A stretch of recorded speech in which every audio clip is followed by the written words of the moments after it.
Make election denying great again. The Trump administration has put Colorado's Department of Corrections on notice that the feds want to take Tina Peters into federal custody. A fundraiser for two teens who died in a car crash on the way to soccer practice ends up with lots of zeros. Just zeros. I so feel for them, and I'm so embarrassed to have played a role in that. A student hero is memorialized with the help of Next viewers. It's just powerful that this is here in a place where Kendrick spent time with his robotics team. And we end the week with good news of ollies and grinds and other words that make me sound like I pretended to skate in the 1980s. Next. A get-out-of-prison-free card for Colorado's most prominent election denier could come from President Trump's administration, and it's taking an official step to spring Colorado's most prominent election denier from prison. The feds sent a letter pressuring Colorado's Department of Corrections to transfer former Republican Mesa County Clerk Tina Peters out of state prison and into federal custody. Peters is currently serving a 9-year sentence for helping outsiders infiltrate Mesa County's election systems to search for non-existent proof of election fraud. Trump cannot pardon Peters since she's convicted on state charges, but far-right activists have called for Trump's administration to orchestrate her release by taking her into federal custody. Colorado's Department of Corrections confirms with us that the DOC received a request from the feds this week, shortly after U.S. pardon attorney Ed Martin discussed Peters on a right-wing podcast. Tina Peters. We've been fighting for 2 months to figure out a path on Tina Peters. It's come out publicly. We're fighting for Tina Peters. You say, well, just go get her. Well, we got to work with Colorado's. But you've put Colorado Bureau of Prisons on notice that you want to transfer it to a federal prison. Yeah, and we did it, but we did it, I got to say, again, Todd Blanche is the guy leading on this. We did it in a way that puts the right kind of pressure on them. Watch out for the tan trenchcoat police. Even with the feds involved, it's not clear that Peters is any closer to getting out of prison. A Colorado Department of Corrections spokeswoman tells us the DOC has the power to initiate inmate transfers, and that process requires an internal review and a formal assessment by a multidisciplinary team. Democratic Governor Jared Polis has been adamant that the state will not cave to pressure to release Peters. He told us, quote, "Justice is not for sale." The conservative control of the Douglas County School Board is over, or is it? After a final meeting with conservatives in control this week, there is now a pressure campaign to call for one more special meeting. That's because a last-minute effort to shield charter schools from board scrutiny for the next 10 years failed when one of the 4 conservative board members broke ranks. Here's Spencer Soisher. No. More. No offense. 58 seconds that felt like 58 minutes. That's how long it took outgoing conservative Douglas County School Board member Tim Moore to just say no. But I could see Tim really struggling. Moore was the swing vote Tuesday night when he broke away from his fellow outgoing conservatives on the school board. They tried to pass a 10-year contract extension for all in-person charter schools in Dougco. The contract, which would be tough for a future board to reverse, was thrown in for the last meeting before Moore and the conservatives on the board are replaced by moderates. I was very close. There were 2 things in that I struggled with. Moore's reward for doing what he thought was right was this text blast sent out from conservative group Advance Colorado. Tim Moore sided with the liberals on the Dougco School Board. Contact him to request another meeting to change his vote. Yeah, I think it's actually kind of ridiculous that it's getting this carried away. Oh, it's horrific. Brad Geiger is one of the moderates on the board, who will still be on the next board. Obviously, I feel bad for Tim because I know he's a man of honor. And to have his honor smirched bothers me a great deal. Geiger's got a problem with how Moore is being treated and with how this charter school contract was put on the agenda before the new board takes over. It's a railroad, and I wasn't going to ride on it. And now we know even more. And we now know more about how Moore will handle this. No call for a meeting from him. No. Okay. I don't even believe it fits the criteria for what you can call a special meeting for. So yeah, no, I have no intention of doing that. And you stand by your vote? Absolutely. I wish I didn't need to vote that way, but I do stand by my vote. Moore says he voted against this because of some legal concerns with the contract measure and didn't have a problem with the railroading. He says he's gotten a lot of messages, both positive and negative after this, but he says none of them, Marshall, were threatening or what he viewed as over the line. I know since we started reporting this earlier in the week, people were asking, well, what does it matter? What if they even, so what? What if they voted yes? Wouldn't the moderate slate school board just have overturned it later on? Right. No, the key issue here is this was a contract that they were voting on. Contracts, I hope, are probably not that easy to just rip up and start over again. Right. It wasn't going to be a policy change. It was Right. going to be built into each of these charter school contracts that couldn't be changed without a legal fight. Right. Setting them up for the future. Sure. Thanks so much, Spencer. A fundraiser meant to help two grieving families resulted in no help whatsoever. Real Colorado Soccer wanted to raise money for the families of two teens who died in a car crash on their way to soccer practice. Buy tickets to a specific Colorado Rapids game, and $5 from each sale would go to the families. The families received $0. A social media post in honor of David Murguia and Diego Rubio. The two 13-year-olds died in a car crash in September on I-25 in Greenwood Village. Buy tickets to the October 18th season-ending Colorado Rapids game, and $5 from each ticket would go to the families. The intention of it was to support them like we had in several other areas. The social media post had everything except the link the Rapids created for the fundraiser to raise funds. And I so feel for them, and I'm so embarrassed to have played a role in that. We published it on our social media without the link, which was our mistake as a club. Real Colorado CEO Jared Spires didn't even realize the fundraiser didn't work as planned until today. And it wasn't until you and I spoke that I quickly looked into it, and I looked on our social media and saw the posts that did not show the actual link that would have been used. The post went up the week of the game, which had an announced attendance of more than 18,000. The Colorado Rapids did not respond to our calls. We wanted to know how many tickets were even available when the link was provided. Spires says the Rapids, which provided a $1,000 contribution to a GoFundMe for the family, hold no responsibility. It was completely on Real Colorado that we didn't publish the actual ticket link. I'm certainly going to let the family know that that was my mistake as an organization, and I'm sorry. The GoFundMe that raised money for the families, which is still active, has raised more than $94,000. The crash on I-25 near Arapahoe Road, that happened in late September, yet the investigation just concluded, with Greenwood Village Police sending the details to the district attorney's office to consider charges against a truck driver involved in the crash. And tonight, we have new security video that shows different portions of that crash. The first video is from a parking structure on the east side of I-25, and you have to look at the very top where a car in or near the fast lane spins out. About 2 or 3 cars behind it slow down, and then a truck comes through and crashes into the cars, going across all lanes and slamming into the concrete barrier next to a light rail stop. The two teens were in a car hit during that crash. Other cameras captured the impact the truck had on the pedestrian bridge, shaking the bridge with people on it who were looking at the scene in real time. And the concrete barrier between the highway and the light rail station was badly damaged. The truck appeared also to come apart when it hit the bridge pillar. Some of the camera angles captured the resulting smoke plume immediately after the crash. Police have been investigating whether or not to recommend charges against the truck driver. We want to say a quick thanks for all you've done this week to help put a Thanksgiving meal on the table for families who could use a little help this time of year. Here's Kyle with an update on this week's Word of Thanks campaign. SNAP food benefits are arriving on EBT cards for the 600,000 Coloradans who rely on them. But we know that food banks are still strained, and there are obviously still families in need of help with holiday meals. This week's Word of Thanks microgiving campaign supports the nonprofit Food for Hope. Quite simply, they keep kids fed in Adams County. Right now, they're about $30,000 short of what they need for their annual Feed 5,000 Thanksgiving event, where they pack and distribute thousands of Thanksgiving meals to families through schools. And they particularly worry about that holiday week when kids are out of school and missing all of the meals that they typically eat there.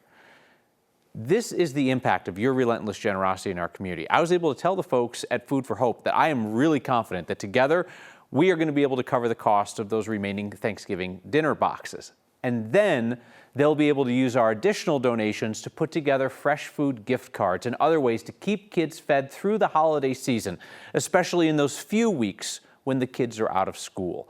Food for Hope works exclusively through schools in Adams County. So let's see what we can do together. Scan the QR code on your screen or text the word thanks to 303-871-1491 and we'll send you that link to donate. You have proven that even $5 helps, and 5 years of pooling together your $5 donations has raised $16 million for nonprofits in Colorado. You know how this works. I'm never going to ask you to give if I don't, so I'll match the first 50 donations of $5 to get us rolling.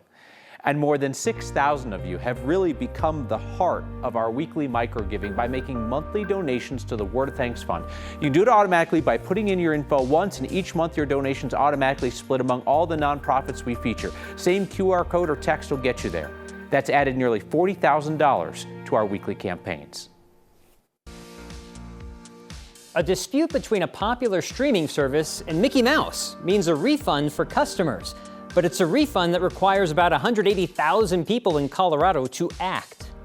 I hope that they discover who Kendrick was and how somebody so young could make the ultimate sacrifice. And we're remembering a student who saved his classmates at a memorial that many of you helped build. That's next.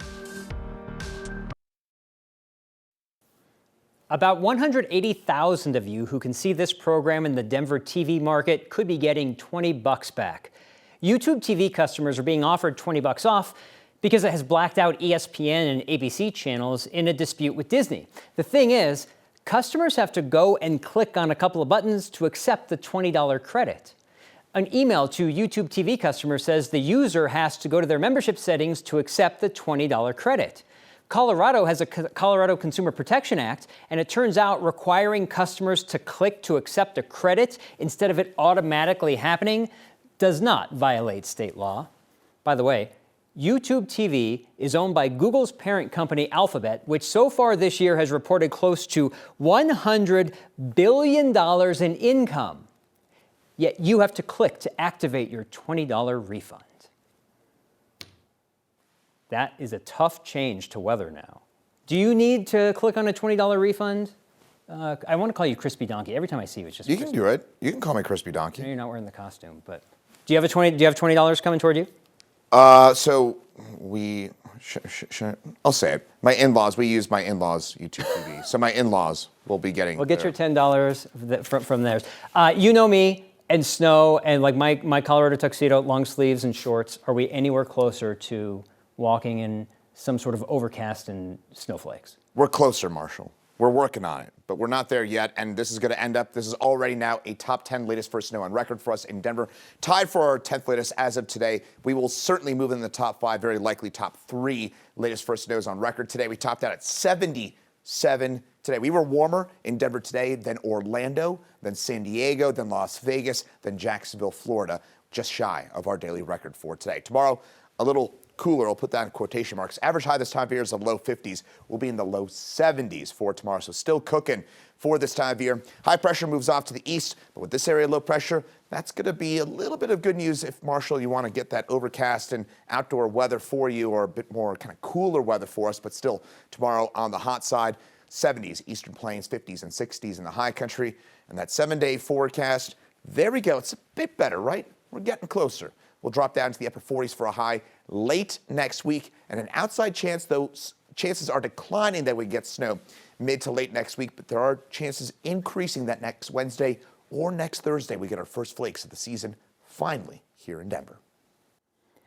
The word hero gets thrown around pretty loosely, but there's no doubt Kendrick Castillo is a Colorado hero. He was killed rushing a school shooter at STEM School Highlands Ranch in 2019. Every one of his classmates survived. Now there's a lasting reminder of his heroism. Douglas County unveiled a memorial today in a park near his school. It's an honor to have everybody present for this, historic moment. Let me give you a hug, man. Thank you. Oh, man, it's our pleasure to be here and support you guys. Yeah, I'm just very pleased. Oh, it's exciting. It is my honor to welcome you to the unveiling of the final cornerstone of this community-wide effort to honor the lasting legacy of Kendrick Castillo. I would like to begin by welcoming his remarkable, resilient, and resolute parents, John and Maria Castillo, whose love for the Lord and their son knows no bounds. The Kendrick Castillo Memorial honors the lasting legacy of Kendrick Castillo, celebrating his bravery, his faith, and compassion as an enduring example for future generations. There is no accident that on May 7th, when evil entered the STEM school and was dead set on killing, part of their plan did not include Kendrick. It was divine intervention and oversight by evil. But what happened is when that door flew open and the gun came out, Kendrick was on the shooter and God was with him. Pull it straight back, I guess. We are gathered here, Lord God, to give you praise. We give you thanks for the gift of the life of Kendrick Castillo. We give you thanks that you have called him home to you after he obeyed your Son, our Lord Jesus Christ, who said, "There is no greater love than to lay down one's life for one's friends."